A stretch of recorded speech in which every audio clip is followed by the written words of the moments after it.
महात्मा बुद्ध की एक बहुत ही प्रसिद्ध कहानी है। एक बार की बात है, महात्मा बुद्ध की सभा चल रही थी। उस सभा को देखने व सुनने दूर दूर से बड़े बड़े राजा महाराजा व बहुत सारे व्यक्ति आए हुए थे। बुद्ध की सभा के दौरान एक व्यक्ति बुद्ध के पास आता है और कहने लगता है कि हे बुद्ध, आखिर इस जीवन का सत्य क्या है? हम इतना कार्य करते हैं, धन दौलत कमाते हैं, परंतु आनी तो हमें मृत्यु ही है। तब महात्मा बुद्ध कहते हैं कि मृत्यु तो जीवन का सत्य है और मृत्यु ही जीवन का अंत है। यह तो हर व्यक्ति, जीव जंतु सभी को आनी ही आनी है। तब वह व्यक्ति कहता है कि अगर मृत्यु ही जीवन का अंत है तो फिर हम जीवन क्यों जीते हैं और हम क्यों सांसारिक सुख सुविधाओं में लिप्त रहते हैं? अगर मृत्यु ही आनी है तो क्यों न हम सभी अपने जीवन को आज ही समाप्त कर लें। उस व्यक्ति की ऐसी बातें सुनकर आया हुआ समाज अचानक से शांत हो जाता है और सभा में अचानक से खामोशी छा जाती है। चारों तरफ सन्नाटा छा जाता है। सभी बहुत ही आशा भरी दृष्टि से महात्मा बुद्ध की तरफ देखने लगते हैं और बुद्ध के प्रत्युत्तर में कहे जाने वाले शब्दों की प्रतीक्षा करने लगते हैं। कुछ समय मौन रहने के बाद महात्मा बुद्ध कहते हैं कि यह तो सत्य है कि मृत्यु ही जीवन का अंत है, परंतु हमको ये जीवन मिला है, हमें उसका भी तो आनंद उठाना चाहिए। महात्मा बुद्ध के शब्द किसी के भी समझ में नहीं आते हैं। तब महात्मा बुद्ध कहते हैं कि तुम सभी मेरे साथ नदी के किनारे पर चलो, वहां जाकर मैं तुमको सब कुछ समझाता हूँ। बुद्ध के साथ सारी सभा के लोग भी नदी के किनारे पर जाने लगते हैं। नदी के किनारे एक वृक्ष के नीचे सभी लोग बैठ जाते हैं। उस वृक्ष से थोड़ी दूरी पर ही कई सारे बच्चे खेल रहे थे। तब महात्मा बुद्ध कहते हैं कि उन बच्चों को ध्यान से देखते रहो, फिर मैं तुम लोगों को तुम्हारे प्रश्नों का उत्तर दूंगा। वे बच्चे दरअसल अपना मिट्टी से घर बना रहे थे। वे सभी अपना अलग अलग घर बनाने में पूर्णतः मग्न थे। यदि किसी के घर पर किसी का पैर पड़ जाता तो बचपन वाली लड़ाई शुरू हो जाती और जिसके घर पर पैर पड़ता वह दूसरे वाले का घर भी अपने पैरों से खराब करके बहुत प्रसन्न होता। फिर से सभी लोग पुनः अपने अपने घरों को बनाने में लग जाते।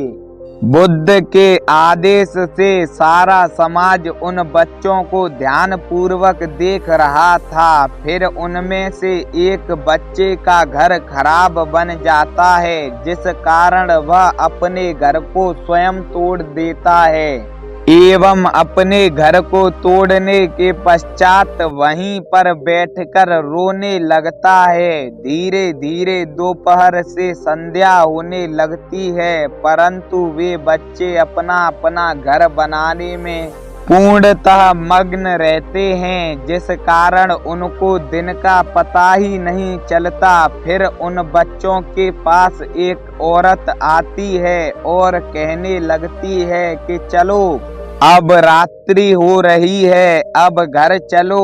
तो सभी बच्चे आसमान की तरफ देखते हैं तो चांद सितारों को देखकर चौंक जाते हैं और हैरान होकर सोचने लगते हैं कि जब हमने इस घर को बनाना शुरू किया था तब तो सुबह थी, परंतु घर को बनाते बनाते रात्रि हो गई।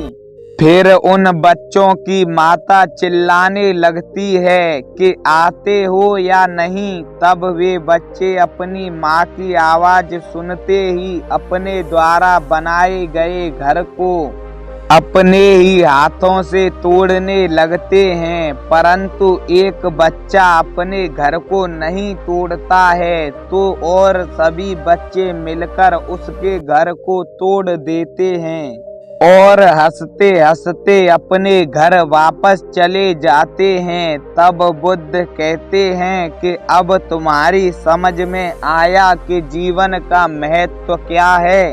तब सारा समाज दंग रहकर बुद्ध की तरफ देखने लगता है। उनकी कुछ भी समझ में नहीं आया था। तब बुद्ध कहते हैं कि उन बच्चों के घरों को तुम अपने द्वारा किए गए कार्यों के रूप में समझ सकते हो और ये सुबह से रात का होना ही जीवन का बीत जाना है।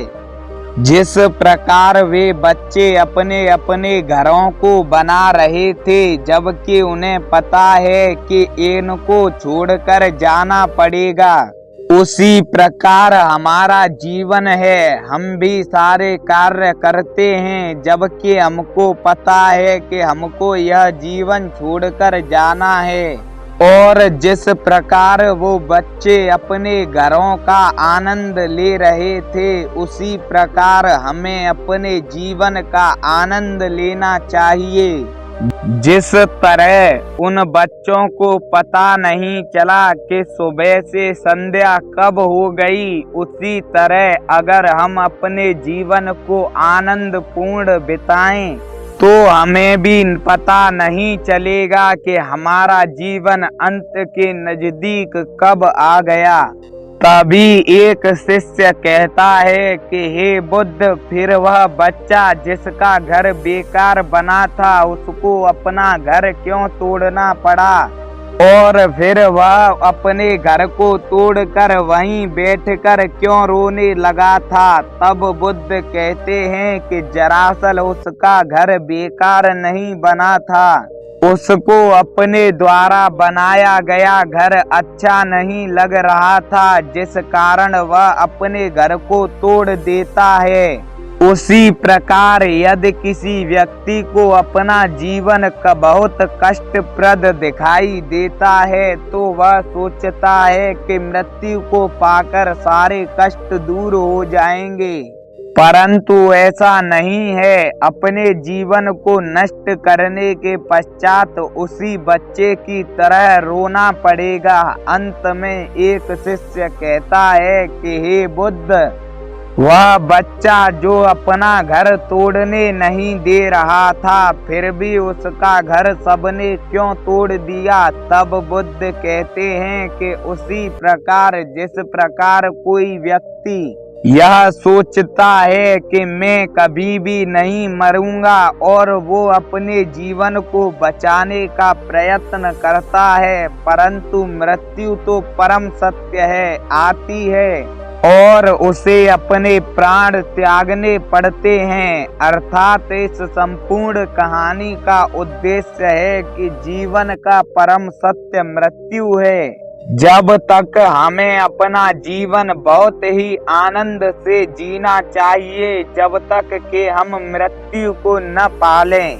तो कैसी लगी आपको हमारी कहानी कमेंट करके जरूर बताएं। वीडियो को लाइक करें, चैनल को सब्सक्राइब करें। मिलते हैं जल्द ही एक और नई कहानी के साथ।